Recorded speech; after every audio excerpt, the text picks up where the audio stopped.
అందరికీ నమస్కారం. ఎంఎంఆర్ రాష్ట్రులకు స్వాగతం, సుస్వాగతం.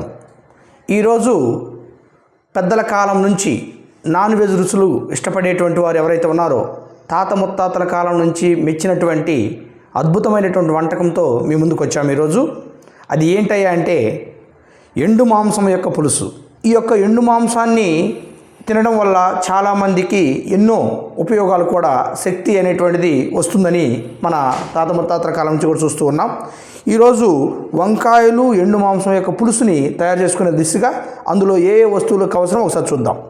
ఎండబెట్టుకున్నటువంటి ఎండు మాంసము, వంకాయలు, అదేవిధంగా దంచుకున్నటువంటి ఎర్రటి కారము, పసుపు, పచ్చిమిర్చి, మనం ఇప్పటికిప్పుడే ఫ్రెష్గా దంచుకునే దానికోసం అల్లం వెల్లుల్లి పేస్ట్ తయారు చేసుకునే దానికి అవసరమైనది.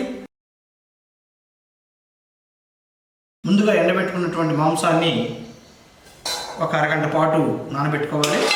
మాంసాన్ని అరగంట సేపు నానబెట్టే దానికోసం ఇలా వాటర్ పోసి పెట్టుకోవాలి. ఉప్పు మునిగేంత వరకు.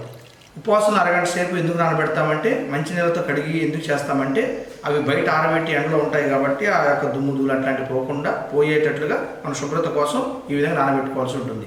బాగా నానిన తర్వాత మాత్రమే వంటలోకి మనము వెళ్ళాల్సి ఉంటుంది.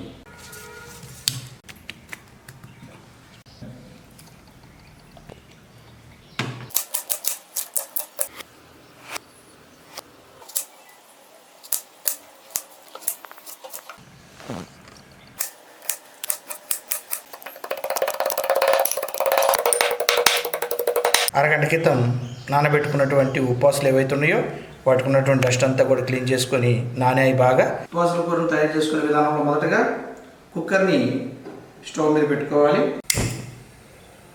ఎండు మాంసానికి ఆల్రెడీ నూనె ఉంటుంది కనుక ఎక్కువ నూనె దీనికి పట్టదు, తక్కువ నూనె వేసుకోవాలి. కాగుతున్నటువంటి నూనెలో కొద్దిగా జీలకర్ర, తర్వాత కట్ చేసి పెట్టుకున్నటువంటి ఉల్లిపాయలు ఇలా వేగేంత వరకు కలబెడుతూ ఉండాలి.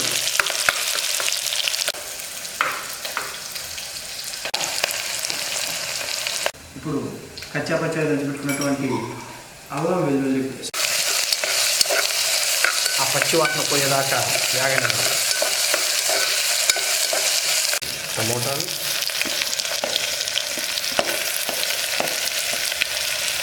కట్ చేసి పెట్టుకున్నటువంటి పచ్చిమిర్చి,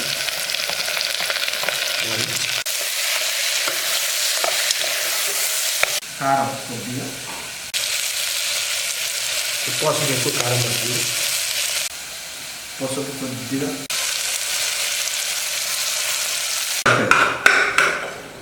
అన్నీ కట్ చేసి నేను వేసుకున్న తర్వాత ఇప్పుడు ఫ్రెష్గా ఉండేటువంటి ఉపవాసాన్ని అందులో వేసుకుంటాం.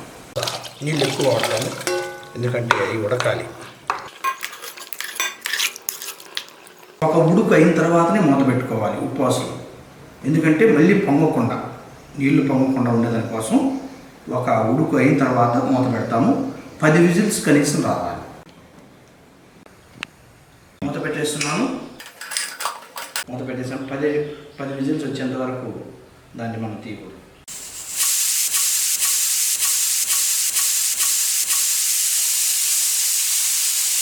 పది విజిల్స్ వచ్చాయి, ఒకసారి చూద్దాం.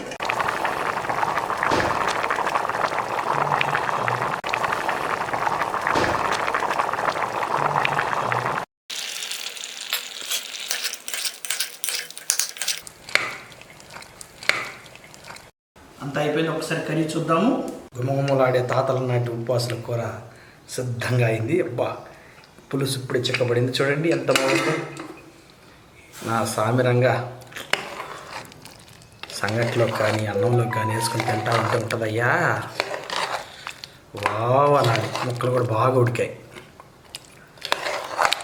గుమగుమలాడేటువంటి ఉపవాసాల కూర చూడండి ఎంత బాగా ఉడికిందో. ఉడికింది అనడానికి ఆ విధంగా నెయ్యి పూసినట్టు అవుతుంది ముక్కలు. వావ్. ఇప్పుడే వండినటువంటి పండులోని అన్నము వేడిగా. ఓకే,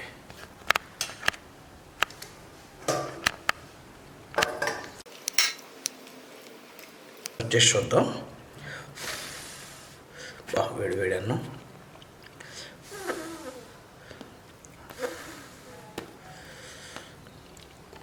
ఇలాంటి వీడియోస్ కోసం ఎంఎంఆర్ రాష్ట్ర రుచులని సబ్స్క్రైబ్ చేయండి, లైక్ చేయండి, షేర్ చేయండి.